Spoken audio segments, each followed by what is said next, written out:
Welcome back to Ferocious Education, this is Zed. Today I'm going to be talking about NIO, and if you'd like to know why it might be worth double what it is right now, watch it to the end.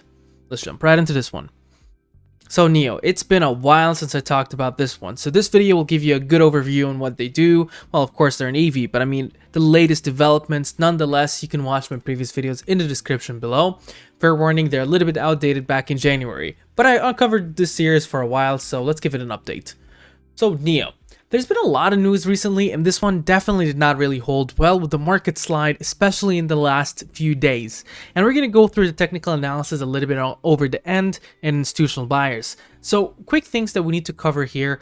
First off, there was this news that someone pinpointed to me about NIO selling $31 million factory equipment to Tesla to get through a difficult time.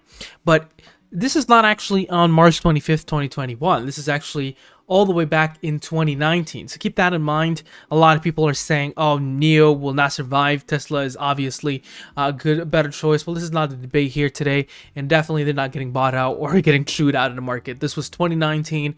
Ever since then, NIO has gone around and done a lot of things, including the offering that they raised almost $1.5 billion recently. That was back in January 19th. So you can imagine how much cash they have. Now, they're not net profitable yet, and this is obvious through their quarter reports, such as in here. So just a quick overview.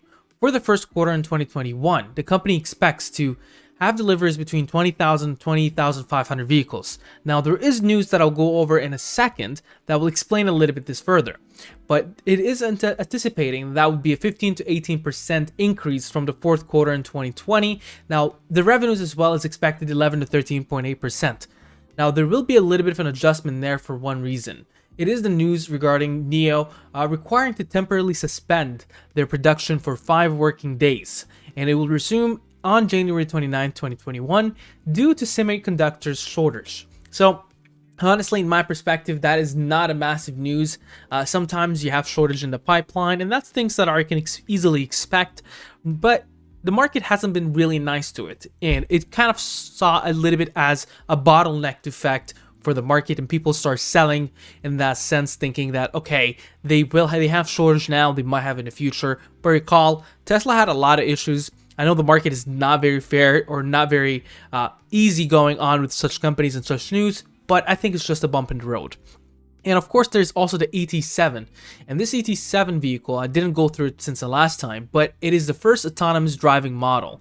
It's expected to arrive in 2022, so that will be sometime around, I believe, the first quarter of 2022, given as well that they have a good timeline coming up.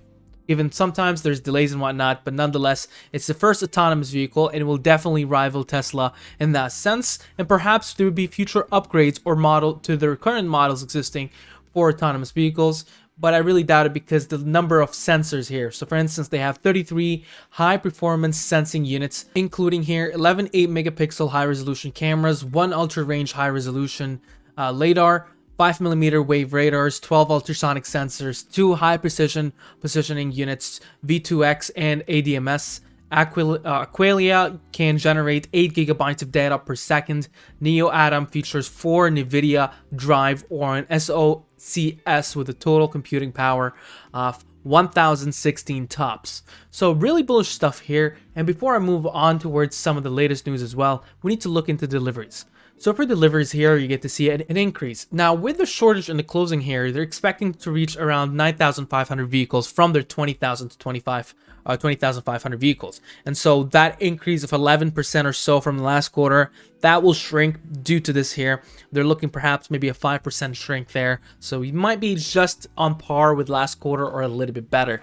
So that's something to expect there and not to freak out about it.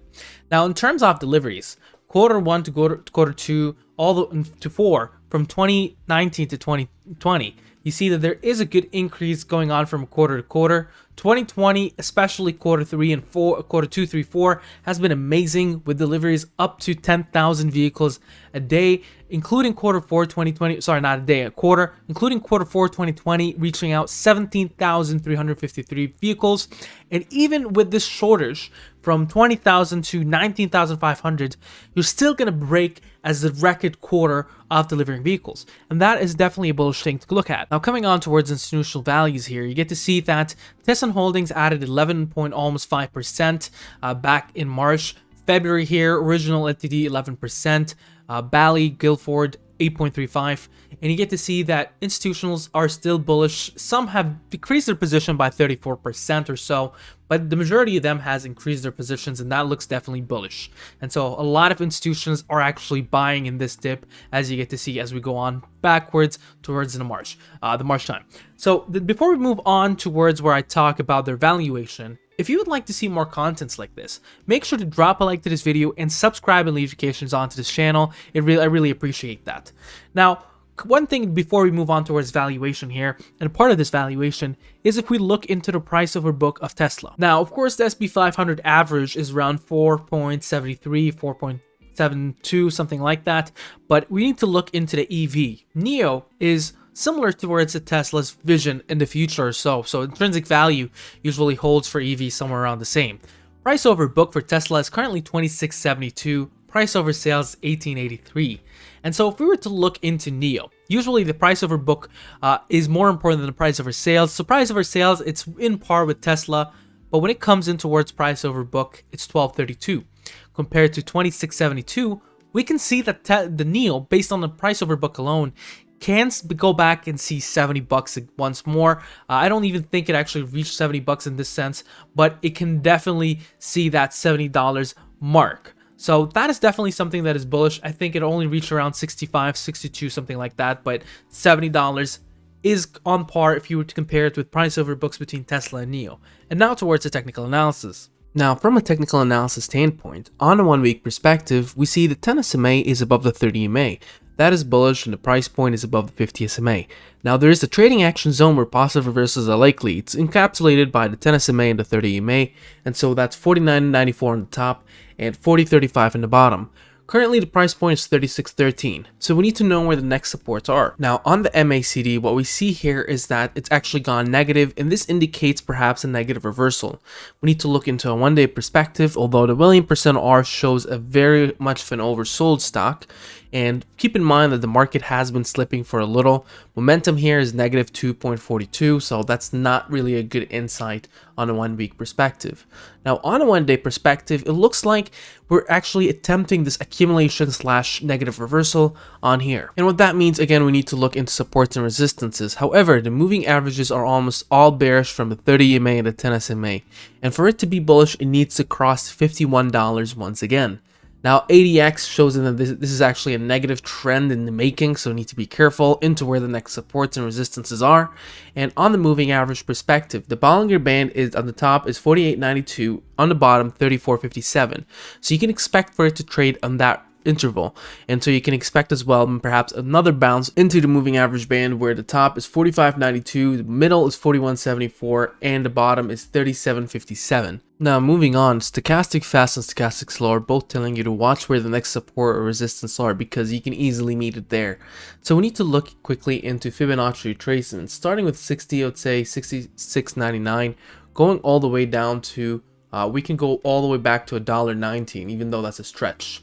The significant support currently on the Fibonacci retracements is 34.08, following that 26.32, following that 16.71. And resistances here are 41.84, 52.89, and 66.97. We need to take a look into just normal supports and resistances using price line action to get a better understanding on where the next significant level as well lies. So currently we're looking at a very strong tested support at the 35.07.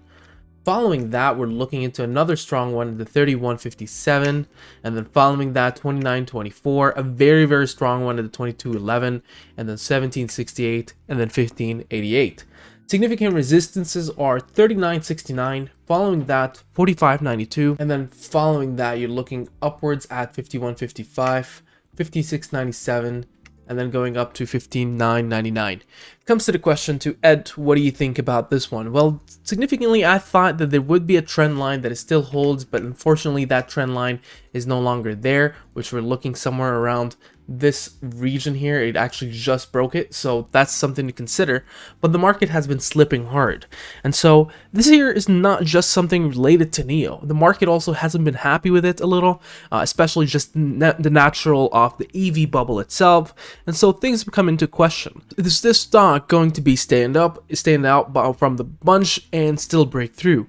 So we need to look into sympathies for, like, instance, like Tesla. Tesla almost reached $1,000 and then dropped back to 600. Of course, we're talking about post-slip. So for this, I think there will be still a good future for this one. We're back at a discount where it was back in 28th of October. Now, granted, that was still a 36.57 from almost $2 or $1 from a year ago, from May. But still, the EV bubble, this is where it is at. Unless the EV bubble starts popping, and this might be a sign of it popping, I definitely see this one bouncing back. What do you think about the sticker? Make sure to mention down in the comments below. Share, subscribe, and like, and have a wonderful day.